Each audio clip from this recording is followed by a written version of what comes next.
কয়েকদিনের টানা বৃষ্টিতে জলাবদ্ধতা তৈরি হওয়ায় দুর্ভোগে কুষ্টিয়ার কুমারখালী সরকারি কলেজের শিক্ষক কর্মচারী ও শিক্ষার্থীরা।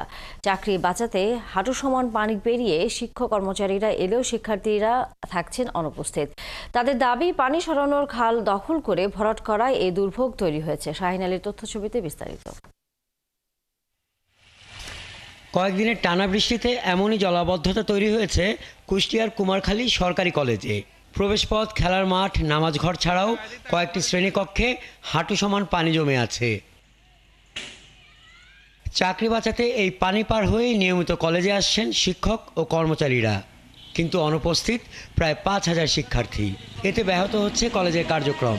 ভুক্তভোগীরা বলছেন, পানি নিষ্কাশনের ব্যবস্থা না থাকায় এমন জলাবদ্ধতা সৃষ্টি হয় প্রতি বছর। আমাদের এই কলেজে যেহেতু পানিবদ্ধ, এই জন্য আমরা ঠিকমতো কলেজে যাওয়া আসা করতে পারতেছি না। সাহায্য দরকার, আমরা এখানে আসতে পারতেছি না।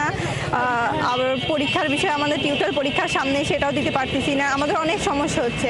অনেক শিক্ষার্থী দূর দূরান্ত থেকে এসে ফিরে যায় এবং মূল্যবান ক্লাসগুলো করতে পারে না, যার কারণে তার পরীক্ষার প্রস্তুতি থেকে তারা অনেকটাই পিছায় যায়। বিষয়টি জেলা ও উপজেলা প্রশাসন এবং পৌরসভাকে জানিয়েও কোনো উদ্যোগ নেওয়া হচ্ছে না বলে অভিযোগ কলেজের শিক্ষক শিক্ষার্থীদের। বাধ্য হয়ে মানববন্ধন করেছেন তারা। জানান, পানি প্রবাহের খাল বিল দখল করে নেওয়ায় গেল ৩ বছর ধরে এই ভোগান্তিতে পড়ছেন। দুইটা শাকও বন্ধ করে দেওয়ার কারণে এখন পুরা পানিটা কলেজের মধ্যে একদম স্টিল নাও বন্ধ হয়ে আছে। সামনে পরীক্ষা দেওয়া আছে, পরীক্ষাগুলো ব্যাহত হচ্ছে, শিক্ষা কার্যক্রম ব্যাহত হচ্ছে, ক্লাস ব্যাহত হচ্ছে।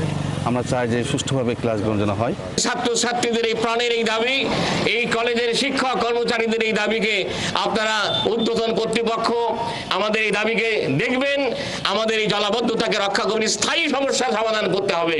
এই বিষয়ে ক্যামেরার সামনে কথা বলতে রাজি হননি উপজেলা নির্বাহী কর্মকর্তা SM মিকাইল ইসলাম। তবে তিনি জানিয়েছেন, জলাবদ্ধতা নিরসনে কাজ করে যাচ্ছেন। গত শনিবার থেকে সোমবার দুপুর পর্যন্ত 241 মিলিমিটার বৃষ্টি হয়েছে কুষ্টিয়ায়, যা গেল 5 বছরে সর্বোচ্চ বলে জানিয়েছে আবহাওয়া অফিস।